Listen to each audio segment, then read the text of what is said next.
Thank you very much, Kim. And we, of course, are looking at a pretty decent weekend. You've probably seen that already in your local forecast, right? We're going to have more details on the extended long range, too. And why not get out onto the water, be it in Toronto or really anywhere in southern Ontario? But let's stick with Toronto and visit Kasia at Centre Island. As well. Thanks, Kasia. Yeah, I mean, it looks like a picture postcard behind you there. Beautiful stuff. Despite the cloud cover, it actually makes it look kind of misty and mysterious. But we will see some possible showers around the GTA. It would be very few and far between. Largely, we're looking at some pretty good weekend for the weather. Your top 5 list is...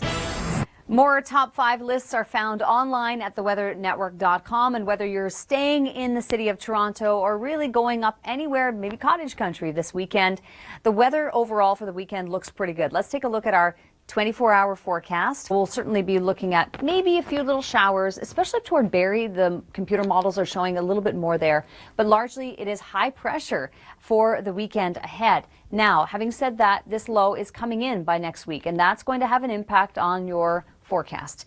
So when we look at our 7-day, and you've seen these in your local forecast too, notice that the humidex reading climbs here. That's in advance of a front that will be a trigger for some showers. So it's all about timing in this time frame between Tuesday, Wednesday of next week. It's possible we're dealing with heat, and we could even break that 30-degree barrier, but we will likely see some rain and maybe even some storms as well. So that's definitely worth watching as we progress through the weekend and next week. More top 5 lists are found online at theweathernetwork.com. You know, looking at the city of Toronto, as we look to next week, we may hit 30 degrees. So we'll keep tabs on that. I'll give you more forecast details in a moment. First, though, let's go a little bit further down from the top of the CN Tower down to the water's edge with Kasia. Cheers.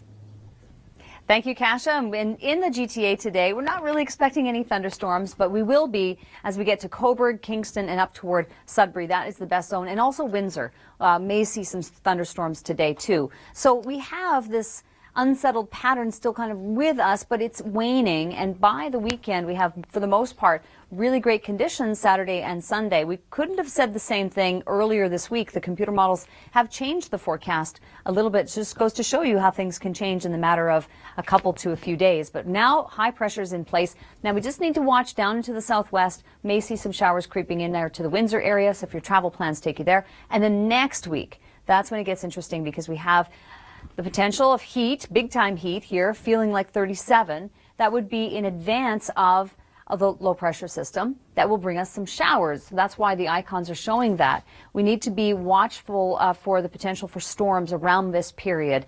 So we'll see what happens. But between now and then, the heat will be building. Looking at our weekend, the thunderstorm risk today in southern Ontario and through the northeast does not include the GTA. In fact, nor in the Niagara region are we expecting any storms. Cobourg, Kingston, and up toward North Bay and Sudbury, the risk of storms today. And for those who are traveling north, heading up to the cottage, yeah, there is the risk for some storms, but we're looking at non-severe potential today. The low pressure system is moving away from us, so it's possible we still may see some showers at times, but not all day rains. It's the next low coming in, the big one from the prairies you may have heard about that's bringing a lot of rainfall in excess of 100 millimeters. Well, that will be our weather maker for next week. About Tuesday, Wednesday is the time frame that it looks to impact us at this point. So looking ahead to Saturday for the weekend, you can see it's largely great. High pressure in place, but there's the big low. There it is coming in. And by Tuesday, Wednesday, that's when things begin to change fairly significantly in the sense of temperatures because it draws up the warmth ahead of it, but then we're going to see the drop behind it. But these are still just below average temperatures, so it's not that bad, but we may be seeing in this time frame here, Tuesday, Wednesday, some storm watches or warnings. The temperature is still warm, and then when you factor in the humidity, yeah, it's making it feel like the high 20s, low 30s across southern Ontario, including the GTA, but it is going to get warmer yet into next week, but it will be in advance of the low pressure system that's bringing a lot of rainfall to southern Saskatchewan and Manitoba, being the big weather maker there. It does eventually make its way. It's going to take many days to reach us, but it's on its way. Actually, you can see it right here coming up behind me. That low pressure system will be a weather maker for Tuesday and Wednesday. This is model data. And typically these maps are drawn with a combination of different models. So at this point, the data that's coming out of all that is this time frame here of Tuesday, Wednesday is potentially stormy. It'll be warm, humidex reading of 37, but that's typically what we see in advance of a low pressure system. It draws up the heat and then it cools down behind, and we can see that here as we get into this time frame of Thursday. So this is the Hamilton snapshot, the 7 days.